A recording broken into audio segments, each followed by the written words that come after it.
vie, ta grâce dans ma vie, pour sentir de joie mon âme, en l'honneur de l'Éternel, chanterai reconnaissance, car il est plus fidèle, pour sentir de joie mon âme, en l'honneur de son grand nom, et je vois sa présence, car il est fidèle et bon, c'est lui qui me protège, et le beau sauveur, c'est lui qui m'arrache à toutes mes frayeurs, pour sentir de joie mon âme, en l'honneur de l'Éternel, chanterai reconnaissance, car il est Dieu fidèle, pour sentir de joie mon âme, en l'honneur de son grand nom,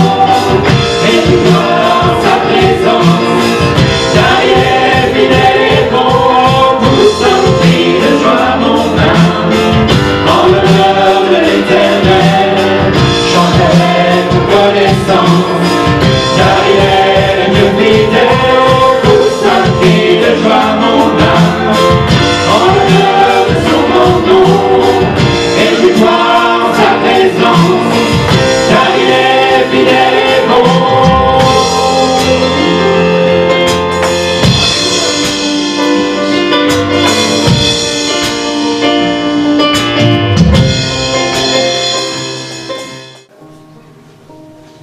Dans ta douceur, viens guérir nos cœurs, étouffés par l'amertume.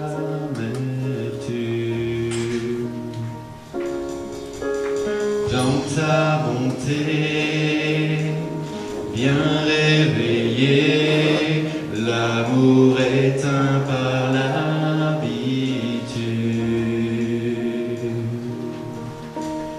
Par ton esprit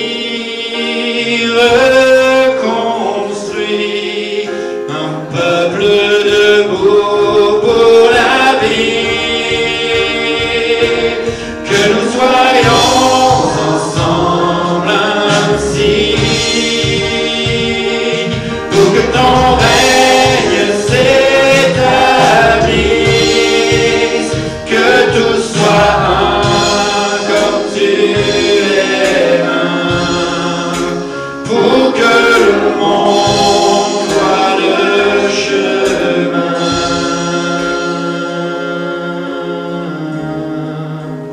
qui mène au Père.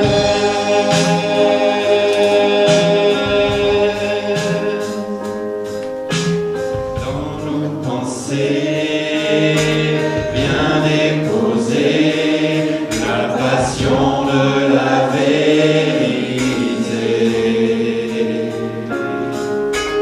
et que ta grâce dans nos regards renforce les liens étiolés. Par ton amour, rassemble-nous pour attirer ton retour, que nous soyons ensemble ainsi, pour que ton règne s'établisse,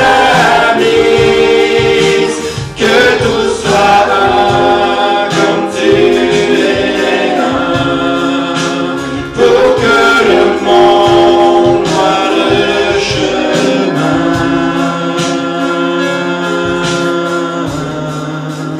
qui mène au Père.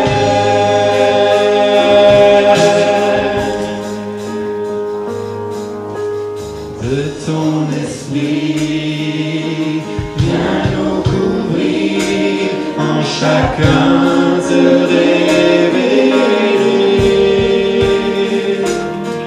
Dans ta compassion, viens et réponds au soupir de ta bien-aimée.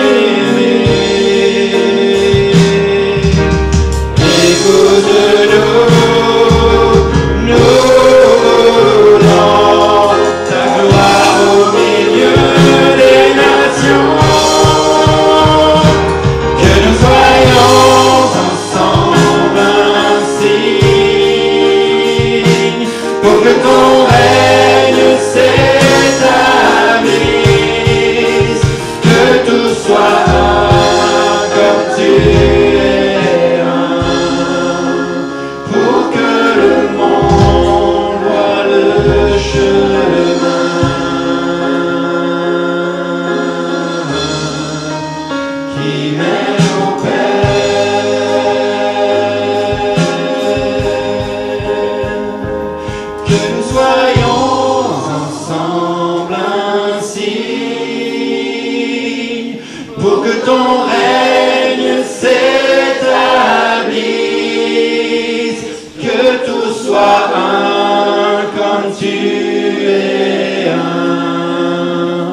partager.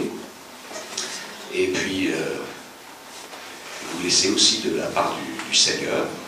Voilà, donnez jusque-là, approchez-vous, approchez-vous. Et puis, ensuite, nous ouvrirons aussi un petit texte biblique. Après, un petit texte biblique, si on a le temps, sinon, pas de souci. Ça, N'ayez pas peur. c'est le troisième bras d'un photographe. Ça. Partout où vous voyez Patrice, il y a un appareil photo au bout du bras. Je peux vous dire que vous êtes gâtés. Parce que nous, il va falloir qu'on descende maintenant dans la vallée. Et là où nous habitons, avec Odile, quand nous sommes une vingtaine au culte, c'est formidable. Il nous est arrivé d'être 4, 5. Mais on ne baisse pas les bras. Donc, je vais vous expliquer pourquoi j'ai fait ça, mais avant, j'ai un contrat avec mon appareil photo. Quand tu veux, hein. Voilà. Vous permettez que je vous prenne en photo? Hein? D'accord. Regardez. Ça change. Moi, je suis derrière et vous, vous êtes devant. On va faire un peu plus de profondeur de champ. Profondeur de champ, c'est-à-dire que ce soit net, comme vous êtes nombreux, que ce soit net jusqu'au fond. Voilà. Et je ne vois pas mon pasteur, qui est votre pasteur, mais ça ne fait rien, je l'ai pris en particulier avec son épouse. Voilà. Alors, j'ai un contrat avec mon appareil photo, aligné, c'est ce que mon professeur de photo m'a enseigné, il faut que tu alignes 3 points. La tête, l'œil et le cœur. Alors, j'aligne ces 3 points, mais quelque chose qui est formidable, c'est que le Seigneur purifie mon regard. Parce qu'autrement, ça peut être un regard de voyeur, un regard de paparazzi, mais il transforme mon regard en regard bienveillant. Et figurez-vous, j'ai 75 ans, mais figurez-vous qu'il a fallu que j'attende l'âge de 33 ans pour ouvrir une Bible, et ça s'est passé à peu près du moment où Michel arrivait dans le secteur du bassin d'Arcachon, et je suis tombé dans la Bible, et vous savez ce qui s'est passé? Je suis amoureux d'Odile, mais je suis devenu amoureux de la parole de Dieu. Et j'ai photographié la parole de Dieu. Et dans quel texte que j'ai pu photographier? Vous vous rendez compte, pour un photographe qui est professionnel, qui fait de la publicité, qui fait du reportage, j'ai même photographié mai 68. À l'époque, ils n'avaient pas de gilet jaune. Et je peux vous dire une chose, ils étaient moins violents. La violence est terrible. Eh bien, je suis tombé sur un texte, je vais vous le lire, je l'ai photographié, et je l'ai mis au-dessus du baptistère de l'église de la Teste. Vous avez deviné quel est le texte? Changez de vie. Que chacun de vous se fasse baptiser au nom de Jésus-Christ pour que vos péchés vous soient pardonnés. Alors, vous recevrez le don du Saint-Esprit, car la promesse est pour vous, pour vos enfants et pour tous ceux qui vivent dans les pays lointains, tous ceux que le Seigneur, notre Dieu, fera venir à lui. Ça, j'ai photographié ça. Vous vous rendez compte? Et il y avait une mamie qui avait une Bible pour les malvoyants avec des gros caractères. Je lui ai demandé de prêter sa Bible, puis photographier ça. Voilà. Bon, c'est aussi à cause de Marie-Hélène qui m'a fait connaître l'histoire de la Tour de Constance et Marie Durand. Alors, il y a des amis là que j'aime bien. Parce qu'ils avaient joué une scénette sur Marie Durand, et puis comme avec mon épouse descendant sur la Côte d'Azur, quand on est passé avec moi, j'ai dit, écoute, il faut que je m'arrête là, parce qu'il y a quelque chose qui remonte, cette histoire de cette femme qui a été enfermée à l'âge de 15 ans, et qui est sortie 38 ans après, à l'âge de 53 ans. Et ça faisait combien de jours qu'elle était enfermée dans cette tour? Pardon? 13 565 737 jours. Parce qu'on lui demandait de renier sa foi, et elle a résisté. Elle est donc Elle a tenu 38 ans. Bon, vous direz de tenir 3 jours, j'ai bien du mal, mais 38 ans, vous vous rendez compte. Alors, j'ai voulu exprimer ça par la photo. Voilà. Alors, je vais laisser la place à Odile, qui va juste vous lire 2 petites lettres inspirées de ce qu'elle écrivait, parce qu'il y a quelque chose qui l'a tenue, sa foi, et elle avait la parole de Dieu et un livre de chants des psaumes, et c'est ce qui lui a permis tous les jours, avec celle qui était emprisonnée avec elle, de se tenir debout. Et c'est pour ça qu'il y a marqué résister, c'est-à-dire tenir, ne pas fléchir. Pourtant c'est tentant hein, d'abjurer, mais non. Alors Odile, à toi. C'est daté du 5 novembre 1748. Les soldats du roi nous ont poussés, 8 femmes, transis et recrues. Nous marchions depuis des jours, dans une petite pièce aux fenêtres grillagées. La tour, je ne l'ai pas vue. Il faisait nuit close. J'ai seulement entendu sonner, sous nos pas, les planches de la passerelle. Une de mes compagnes, qui est née non loin d'Aigues-Mortes, m'a dit qu'elle ressemblait à un grand rouleau de pierre dressé contre le ciel, que sur toute la région, elle pesait comme une menace ou une sentinelle. Je ne puis même l'imaginer. Je suis désormais à la seule place d'où je ne la verrai jamais. Elle s'est fermée autour de moi comme un manteau de ténèbres impénétrable qui me suffoque.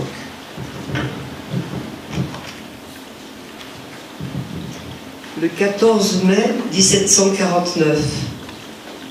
On nous permet ces jours-ci de descendre dans la basse-cour du fort, qui se trouve entre la caserne et le château, 2 heures l'après-midi.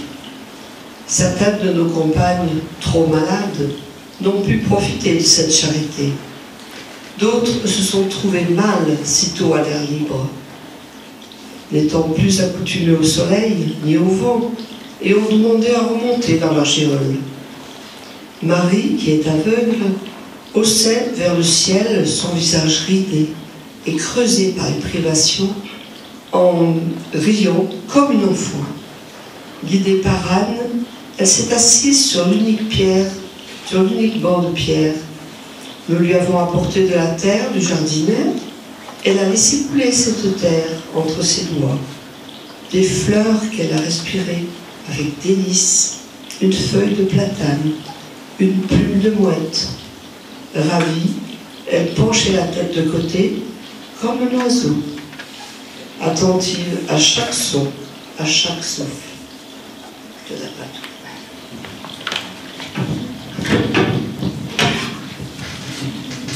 Voilà. Les photos vous expliqueront bien, il y a des textes, je peux vous accompagner. Et c'est bien parce qu'il y a 15 panneaux. Les premiers panneaux s'arrêtent jusqu'à la porte. Et ensuite, j'ai photographié ce qui m'a inspiré la libération par rapport à l'esclavage.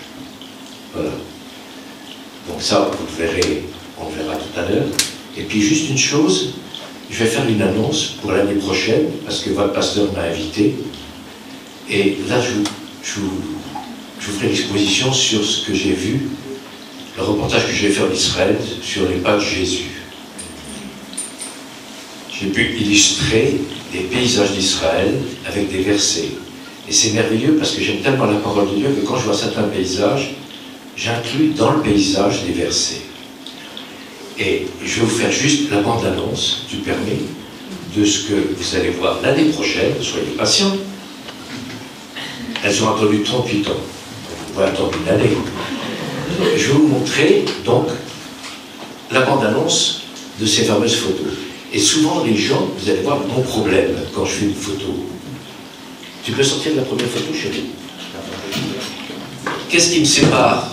Qu'est-ce qui me sépare du sujet? C'est le petit garçon. Hein? Qu'est-ce qui me sépare? Mon problème, c'est l'appareil photo souvent me sépare du sujet. Ah non, ne photographiez pas, je ne suis pas beau, je ne suis pas belle. Alors ça, c'est déjà un obstacle.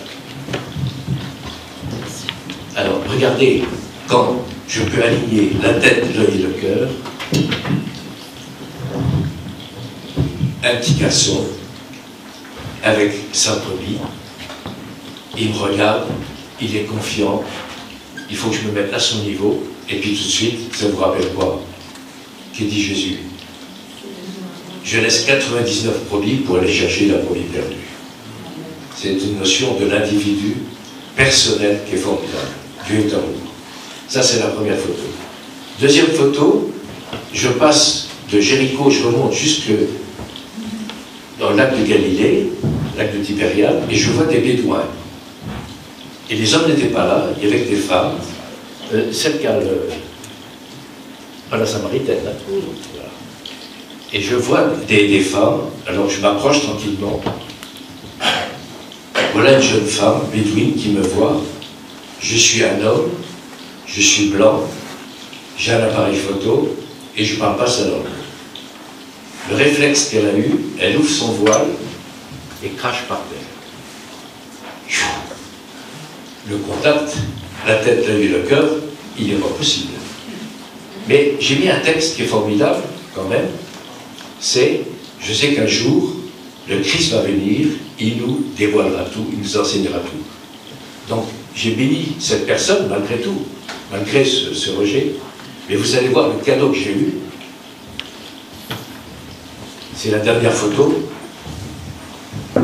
Il y avait une autre femme à côté.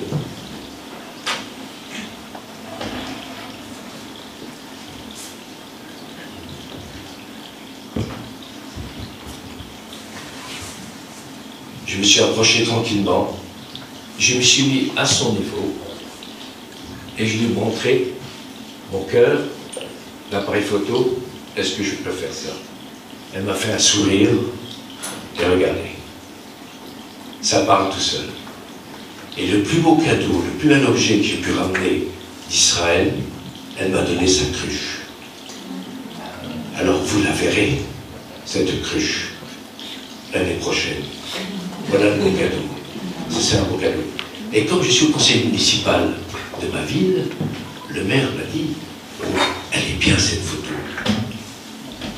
Alors son adjointe me dit, mais monsieur Bouton, vous devriez le donner à monsieur le maire, mais est-ce que c'est possible d'enlever le texte? Vous voyez hein? Alors j'ai dit, madame, si j'enlève le texte, la photo a perdu 99% de sa valeur. Mais je vois la laïcité, mais du coup le maire il a la photo complète avec le texte. Merci.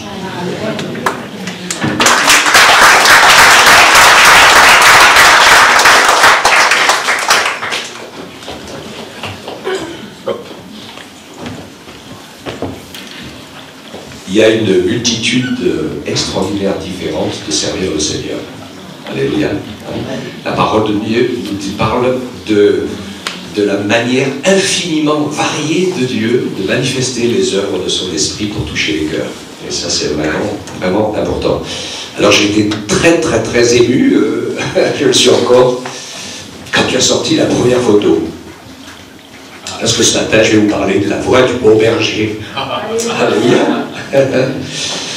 J'avais une... Allez, ça va aller.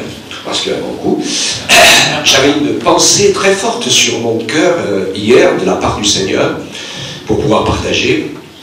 Et je ne sais pas qui, parce que je ne sais pas, mais je pensais à quelqu'un qui a beaucoup de gens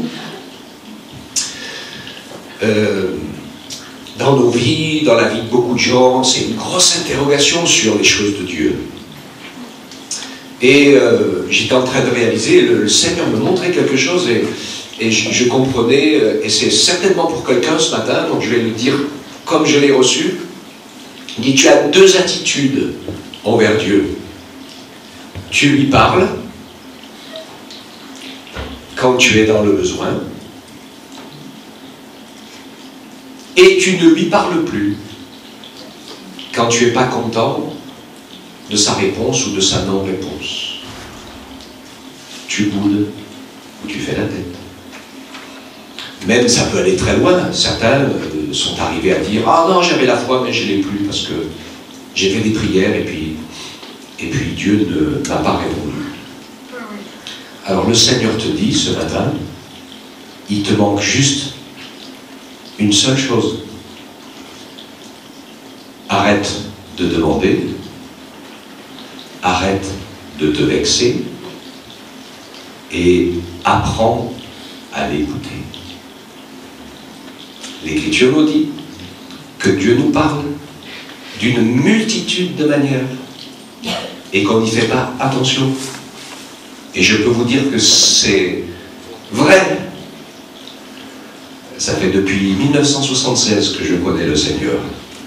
Et j'apprends encore aujourd'hui d'autres manières avec lesquelles Dieu parle. En fait, il parle tout le temps, sans arrêt, en nous, par son esprit. Mais nous, on n'est pas branchés, on n'est pas connectés. Hein? Alors, je pensais à ce texte particulier sur connaître la voix ou ignorer la voix. Alors, j'ai choisi quelques textes, on va les lire ensemble. Le premier, c'est Jean 10, les versets 1er à 18. On va les lire et je vais vous demander de bien comprendre ce qui se passe, parce qu'en fait, il y a des brebis qui entendent la voix du bon berger, ils la connaissent et ils le suivent. Et puis il y en a qui sont des brebis qui n'écoutent pas cette voix, et puis il y a des bergers qui ne sont pas des bons bergers, qui sont des mercenaires. Vous savez ce que c'est le mercenaire? On est tous un peu mercenaires, dans le sens du mot mercenaire. Quand on a un travail, un salaire. On fait un travail, on est payé pour. Il y a beaucoup de gens qui travaillent comme des mercenaires.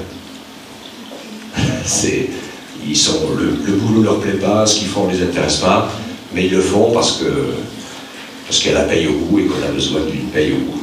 Hein. Mais moi je crois personnellement, et je l'ai dit à plusieurs ici déjà dans l'église, même quelle que soit l'activité ou le travail que vous accomplissez, même si ça paraît très matériel ou très simple, il y a toujours des gens autour. Faites-le comme si c'était pour le Seigneur.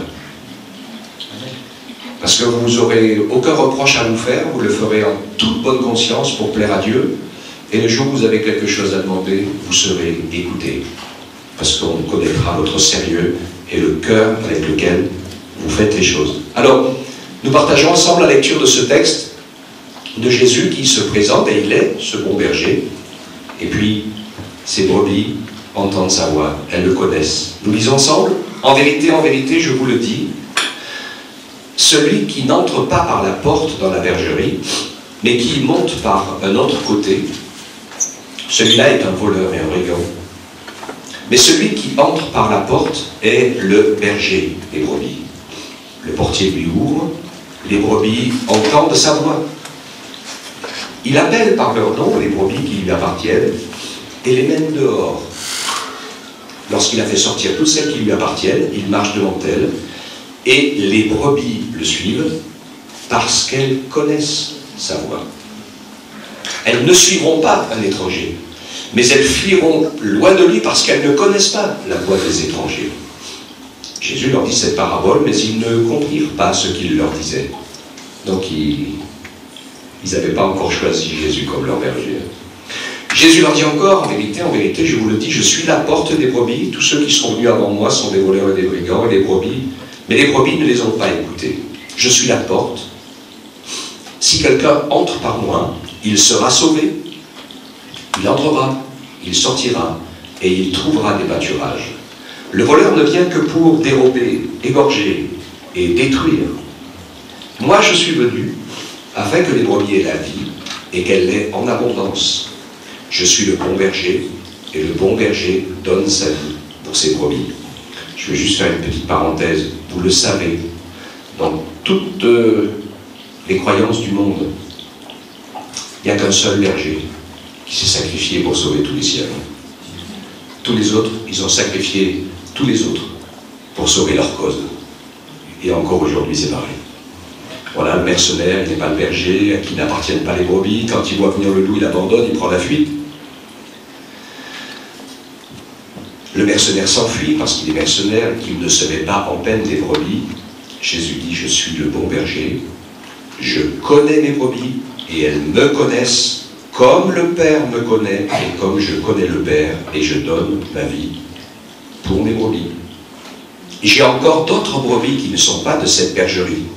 Celles-là, il faut que je les emmène. Elles entendront ma voix. Il y aura un seul troupeau, un seul berger. Le Père m'aime parce que je donne ma vie afin de la reprendre. Personne ne me l'ôte, mais je la donne de moi-même. J'ai le pouvoir de la donner, j'ai le pouvoir de la reprendre. Tel est l'ordre que j'ai reçu de mon Père. Amen. Quand Jésus parle de cette bergerie où il est en train de parler, d'agir et de sauver, il parle d'Israël, dans lequel il est en train de préparer le salut pour cette nation. Et puis il parle d'autres brebis encore qui ne sont pas de cette bergerie-là. Et là, il parle uniquement de tous les païens, le reste de la terre, qui n'est pas du peuple d'Israël, détenteur de la parole et des prophètes et des prophéties.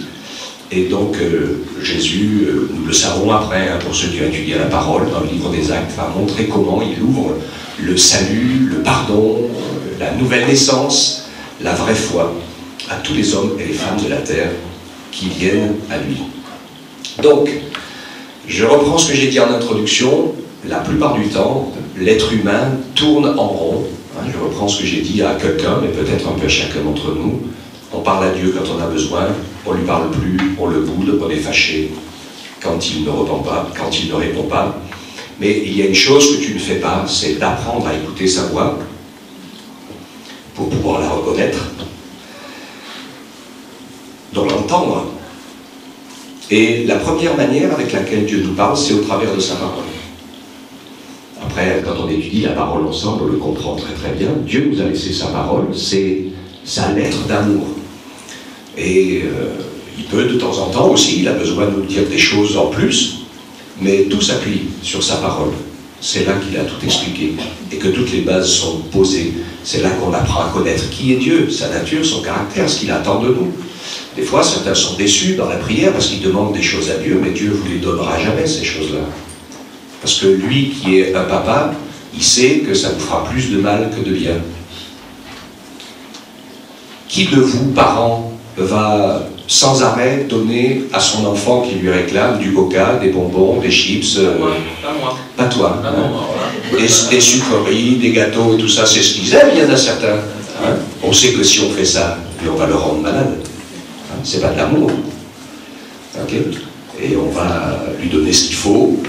Des légumes, des fruits, et de tout, de manière variée pour avoir une croissance équilibrée. Et Dieu, dans sa grâce, qui nous a fait, qui nous a créés, il nous connaît. Chacun d'entre nous est un être unique et à part, pour lequel Dieu a préparé un chemin, des œuvres, des choses qui sont déjà prêtes en avance, dans lesquelles il veut nous entraîner à entrer, parce que c'est là que nous allons trouver le sens à notre vie. La plus grande source de paix et de joie, c'est quand on trouve Jésus comme son sauveur et que le Saint-Esprit peut nous révéler son pardon, son amour, cette vie nouvelle. On passe de la mort à la vie. Hein, c'est une expérience clé, fondamentale, essentielle. Jésus en parlait avec un religieux qui était venu le voir de nuit et Jésus dit « il faut que tu naisses de nouveau ». Le religieux, il regarde avec des yeux grands ouverts, il ne comprend pas ce qu'il est en train de lui expliquer. Et Jésus lui dit, tu es un docteur en Israël, tu enseignes les enseignants et tu ne sais pas ça. C'est la clé. Parce que Jésus lui dit, si tu ne nais pas de nouveau, tu ne peux pas voir le royaume de Dieu. C'est les bonnes lunettes. Hein. Et si tu ne nais pas de nouveau, tu ne peux pas y entrer non plus. D'accord? Et on va comprendre ensemble ce qui est important. Pour le Seigneur, notre Dieu, le plus important, c'est pas de répondre à toutes tes prières. Le plus important pour lui, c'est que tu sois sauvé de l'enfer, de la mort, de la condamnation et de tes péchés. Et s'il faut que tu restes dans ta misère un moment de plus pour que tu arrives à prier et à repentir et à réaliser que tu as besoin du secours de Dieu et de salut de Dieu, il préfère t'y laisser un peu, jusqu'à ce que tu empruntes le chemin du salut. Parce que c'est un Dieu d'amour, un Dieu de vérité. Alléluia. Amen. Donc, entendre sa voix, par sa parole, par plein de manières, et le prier pour cela. Parce que souvent, quand je le disais tout à l'heure, hein, tu parles à Dieu, c'est-à-dire que le problème, c'est de ne pas écouter. Et je pense que tout ce que tu vas dire dans ta prière, tu n'as même pas besoin de le dire, parce que Dieu le sait déjà. Mais Dieu, il a une multitude de choses à te dire que tu ne sais pas. Et nous, on n'écoute pas. Hein? On vit comme des animaux améliorés, alors qu'on est des fils et des filles de Dieu, dans lequel il a mis des choses incroyables. Donc, apprendre à l'entendre. Après l'avoir entendu, apprendre à l'écouter. Parce que je pense que tu as entendu tes parents te dire, il faut que tu ranges ta chambre et que tu fasses ton lit tous les matins. Ça, tu l'as entendu, hein, parce que voilà, tu connais la musique, comme on dit. Maintenant, est-ce que tu le fais? Bon, je ne vais pas rentrer dans les détails, mais il y a une différence entre entendre et écouter. Et Dieu, dans sa parole, alors je pensais à toi, Océane, parce qu'il y a des choses pas faciles parfois à comprendre dans la Bible. Les gens me disent, il y a des choses très compliquées. Je dis, mais en pratique, tout ce que tu as compris et qui est très simple, parce que la Bible, elle n'est pas un livre pour remplir notre tête, elle est un livre pour remplir notre cœur. Et le peu qu'on a compris, quand on commence à le vivre, eh bien, le Saint-Esprit nous éclaire l'étape suivante pour comprendre la marche suivante. Ça ne sert à rien d'en avoir plein la tête et de n'être capable de vivre ni de comprendre tout ce qu'on a entendu et tout ce qu'on nous a enseigné. D'accord? Donc, apprendre à discerner sa voix. Et c'est un peu comme les brebis. Moi, j'ai gardé des brebis. Il y en a qui ont gardé des brebis ici? Ton papa? Un peu. Jean-Claude aussi, Michel, un peu, quelques-unes. Toi aussi, un peu. C'est pas simple, hein? C'est pas très simple. Surtout que nous, dans nos pays occidentaux, on avait plutôt tendance à les laisser derrière les clôtures pour les garder. On n'est pas tout à fait le même berger que ceux qui sont un peu dans les montagnes, qui marchent devant et dont le troupeau les suit. Et qui vivent vraiment ce qui est écrit dans le texte, parce qu'ils connaissent la voix, ils sont rassurés. Je suis sûr qu'ils ne comprennent pas franchement le français. Maintenant, le berger ne parle pas toujours français, il parle brebis aussi. Donc, tout n'est pas forcément clair, mais une chose est sûre, c'est que dans la présence des uns et des autres, ça va. Quand le berger a toutes ses brebis, ça va, et quand les brebis voient leur berger, ça va. Et donc, quand il s'en va quelque part, eh bien, il avance. Donc, apprendre à faire ce qu'il me dit. Matthieu 4,4, Jésus répond à des gens qui discutent avec lui, hein, parce qu'il parle de toutes ces choses, et il dit « L'homme ne vivra pas de pain seulement, mais de toute parole qui sort de la bouche de Dieu. » Alors aujourd'hui, c'est une évidence flagrante. Est-ce que vous avez bien la photo du monde dans lequel nous vivons? Vous avez bien la photo du monde dans lequel nous vivons? Avec la misère, la persécution, hein, des gens qui pensent qu'il faut tuer tous ceux qui ne pensent pas comme eux, ou qui ne croient pas comme eux. C'est nos frères et sœurs dans la foi chrétienne sont les gens les plus persécutés de la terre, qui ont toujours été d'ailleurs, depuis l'origine. Et ça continue aujourd'hui, et pire encore que c'est vraiment une catastrophe, tout simplement parce qu'il y a des milliers de gens dans tous les pays du monde qui sont en train de faire cette expérience de la vie nouvelle, de naître de nouveau et de rencontrer Jésus. Et ils quittent leurs anciennes idées ou religions pour venir dans une foi vivante, et ça provoque la colère, c'est absolument terrible. Ce que je veux dire ici, et nous le mode occidental c'est l'inverse, sans foi ni loi, sans morale, sans respect, sans crainte, etc. Chacun fait ce qui lui semble bon. Voilà le monde qui ne vit que avec du pain et qui va s'autodétruire. Parce qu'on dépense plus d'énergie et d'argent pour la destruction et les armes que pour venir au secours de la misère et des pauvres.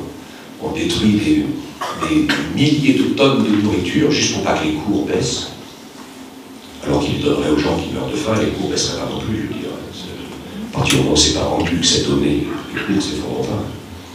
Mais voilà le monde dans lequel nous sommes, c'est le monde qui ne vit que de pain seulement. C'est de ce qu'il voit, de ce qu'il analyse, de ce qu'il pense. Avant que le monde soit, Dieu est Dieu. Et avant que le premier atome de la poussière de l'univers soit créé, Dieu a dit. Et par sa parole, il a tout créé. Tout vient de la parole de Dieu. Et quand on se laisse toucher par la parole de Dieu, que Jésus nous communique, quand on se laisse toucher par son esprit et par sa grâce, on remet les choses dans le bon ordre. On redonne à Dieu sa place et on apprend à reconstruire notre vie comme ce que nous sommes, d'abord des hommes et des femmes créés à l'image de notre Dieu créateur. Des gens qui sont d'abord esprit, puis après âme, et enfin corps. Et non pas comme les hommes de ce monde qui vivent du pain seulement, ils sont d'abord corps, ensuite âme, pour satisfaire toutes les passions de leur corps, et ensuite esprit, la plupart du temps mort, sauf pour ceux qui trafiquent dans le domaine du mystique, du religieux ou du ténébreux. Et l'esprit n'est pas mort des gens ici, hein. Quand tu vois toutes les personnes qui vont chez les guérisseurs, il y a plus de guérisseurs que de médecins en Creuse, et dans les départements du centre de la France, et tout le monde y va. Les gens ils trafiquent avec les ténèbres sans le savoir. Ils disent, oh, je m'en fous, ça marche. Alors, ne t'en fous pas, mon cher ami, parce que tout le monde sait bien, vous connaissez ce principe du pain de la terre, il y a une facture pour toute chose. Il n'y a rien de gratuit, tout se paye. Le seul qui est capable de guérir quelqu'un vraiment, c'est Jésus. Parce qu'il est mort avec la maladie. Alors qu'il était juste et sans péché. Les autres, ils ne font que la déplacer, la donner à quelqu'un d'autre ou la transformer. C'est tout. Alors il dit, ah, ça va mieux, je suis allé voir un tel, oh là là, il est fort celui-là. Hein. Mais plus ça va, plus il en a besoin, parce qu'après ça va de moins en moins bien. L'homme ne vivra pas de pain seulement. Et nous avons besoin donc d'apprendre à écouter la voix du bon berger. Nous avons besoin donc d'être comme ces brebis. Je vous ai parlé de, vous avez vu plusieurs fois, elles connaissent le berger les connaît. C'est très important cette relation avec le Seigneur. Ça va très très loin. Il y a des gens qui disent, moi je crois en Jésus, Christ, je crois à la Trinité, je suis croyant, etc. Ils croient au surnaturel, au miracle de Dieu. Jésus dit quelque chose d'extrêmement impressionnant à un moment donné. Il dit, c'est pas tous ceux qui disent Seigneur, Seigneur qui entreront dans le royaume des cieux.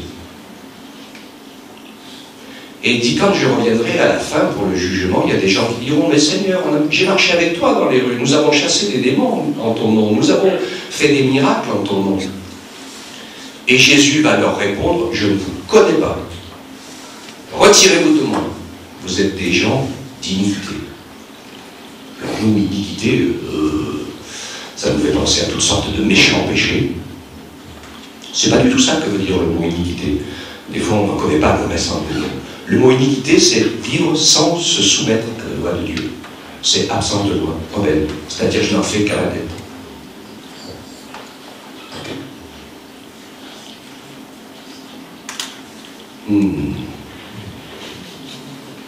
Alors, quand il y a des nouveaux et des gens de passage qui sont là, hein, j'ai l'habitude de parler, l'église de Guéret me connaît très très bien, puisque le Seigneur m'a donné quelque chose pour expliquer le fonctionnement de la Trinité. Et je vais juste vous le redonner juste en quelques mots, pour que vous puissiez comprendre ce que je suis en train de vous dire, quand je vous parle du fait, comme ces brebis, comme je dis, qui ne comprennent pas forcément le langage, mais qui se connaissent bien, parce qu'ils vont dans les champs ensemble, ils sortent le matin ensemble, ils rentrent le soir ensemble, ils se sécurisent l'un l'autre. C'est presque un peu comme un père ou une mère de ses brebis, vous voyez ce que je veux dire. Il y a un homme super qui vit ça dans la Bible, il s'appelle le roi David. Vous connaissez le psaume 23? Ceux qui ne le connaissent pas, dans votre Bible, vous lirez le psaume 23 et vous verrez. Vous aurez l'explication. Le psaume de David, il a choisi l'Éternel pour son berger et il dit, je le suis, je suis sa parole. Il me conduit dans les verts pâturages, c'est-à-dire qu'il donne à ma vie la nourriture dont elle a besoin, pour que je puisse grandir. Et puis, il m'emmène près des eaux paisibles, c'est-à-dire qu'il me donne à boire ce que ma vie a besoin. Et ce n'est pas que de l'herbe et de l'eau. Ok? C'est tout ce dont il a besoin. Et donc, dans cette situation, quand Jésus dit à des gens, mais je ne vous connais pas, il y a des gens qui sont croyants dans la vérité, qui croient que la Bible est la parole de Dieu, mais ils ne vivent pas la nouvelle naissance et cette vie nouvelle que le Seigneur veut nous entraîner à vivre. Comment elle marche cette vie? Alors c'est comme dans la Trinité. Dieu est amour. Il y a un seul Dieu d'amour, c'est sa nature, c'est sa personne. Et il est en même temps en trois personnes, Père, Fils et Esprit. Alors quand on fera l'étude biblique, on va y arriver, hein, on verra que c'est vraiment trois personnes distinctes, qui ne fonctionnent pas de la même manière, qui ont chacune leur place et leur plan dans la Trinité, mais qui sont dans une parfaite intersoumission, parfaite interdépendance. Chacun des trois ne vit que à 200% pour le bonheur, la réussite et le plan de l'autre. D'accord? Ça vous parle?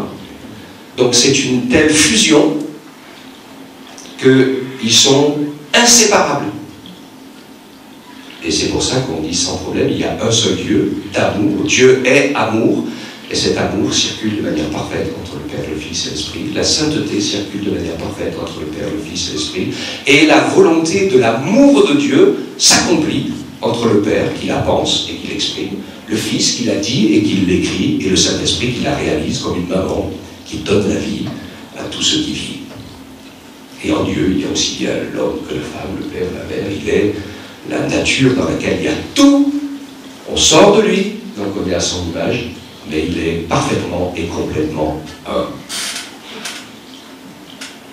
Quand il nous appelle à devenir ses enfants, il nous appelle à entrer dans cette relation d'amour, après la repentance, le pardon de nos péchés, et bien la relation se rétablit, et le Seigneur nous dirait, en quelque sorte, je mélange plusieurs versets ensemble, c'est ça que ça veut dire. Ça veut dire à partir de ce moment-là, eh bien vous allez prendre ce chemin de l'apprentissage de l'amour de Dieu pour que vous puissiez entrer en relation, en communion avec moi, que vous receviez de moi les directives, les instructions, que vous réussissiez à devenir vraiment vous-même, comme dirait Dieu, comme moi je vous ai fait. Et combien de gens sont malheureux parce qu'ils sont simplement à côté de leur vrai moi et de leur vrai eux-mêmes, parce qu'ils n'écoutent pas, ne suivent pas, ne comprennent pas, ne connaissent pas la voie du berger, le chemin tracé, le plan voulu. Et c'est quelque chose qui se passe à l'intérieur et qui peut se passer dans n'importe quelle circonstance de notre travail, de nos amis, de nos familles, partout. Il n'y a pas de souci. Si le Seigneur il voit qu'il y a un décor qui n'est pas très très bien, il va changer le décor comme il veut. Juste le but, c'est qu'on apprenne, si on le veut bien, ce qu'on a besoin d'apprendre. Sinon, on est des ouvriers d'iniquité. Soyons très attentifs à cela. Hein? Et c'est pour ça que quand je fais ma mission sur la Trinité, puis sur l'Église, etc., j'explique, j'ai dit faites bien attention, parce qu'on n'est pas sûr d'aller au ciel, ou parce qu'on croit en Jésus qui est mort pour nos péchés, pas plus qu'on ne veut pas aller au cimetière parce qu'on n'a pas envie de mourir.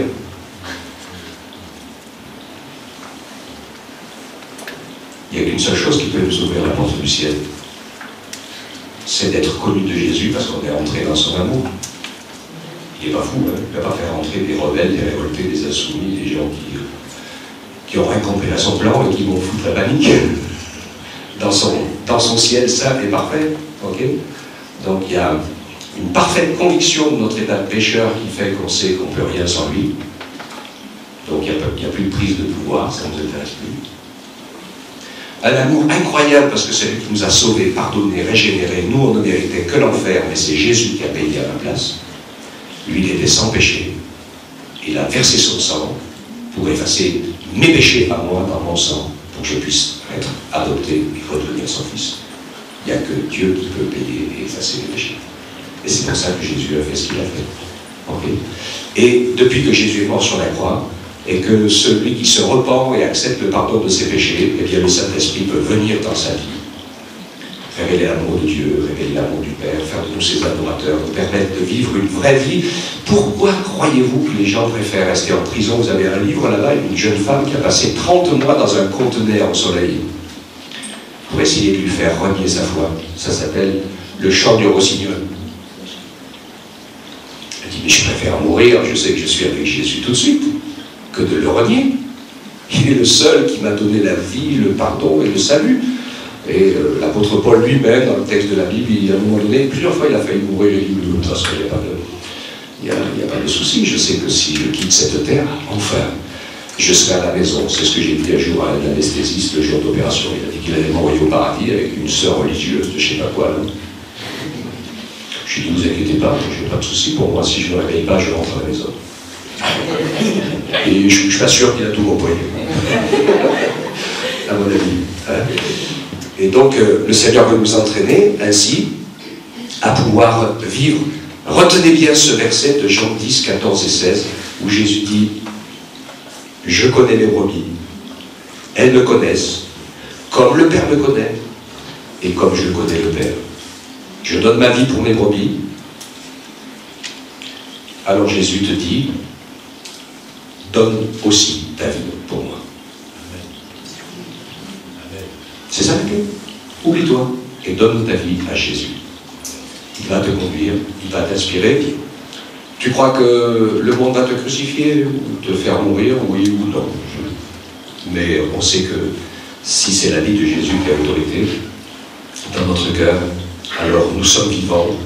La vie éternelle commence en toi le jour où tu donnes les commandes de ta vie à Jésus. C'est tout. C'est là que ça commence. Alors pour certains, on reste encore un petit moment là, parce qu'on a encore beaucoup de choses à apprendre, mais ça y est, c'est commencé. C'est parti. Et donc vous comprenez pourquoi. Alors, ça peut arriver, il est arrivé que quelques chrétiens, à un moment donné, ont renié, ils ont eu peur de mourir, on n'est pas là pour juger, ça ne nous regarde pas. Mais la plupart d'entre eux disent non, je ne reviens pas en arrière. Jésus vit dans mon cœur, je sais que j'ai la vie de Dieu en moi, si vous voulez couper un morceau. Ça me rappelle le film La Croix et le Poignard, tu as vu, hein, avec. Quand Dieu a envoyé ce pasteur pour convertir des loupards, des gangs new-yorkais dans les années 70, et il l'a conduit chez un qui était particulièrement violent et virulent, un meurtrier, et lui, il allait lui parler de Jésus, et puis un jour, il est allé lui parler de Jésus dans la piole où il dormait, il l'a réveillé, il a ouvert la porte, et puis il lui a crié « Jésus t'aime !» Il a dit « Si tu sors pas de ma maison », il avait le couteau à la main, il dit « Je te coupe en lanière !» Il dit, ben, si tu me coupes en morceaux, tous les morceaux te crieront toujours que Jésus t'aime.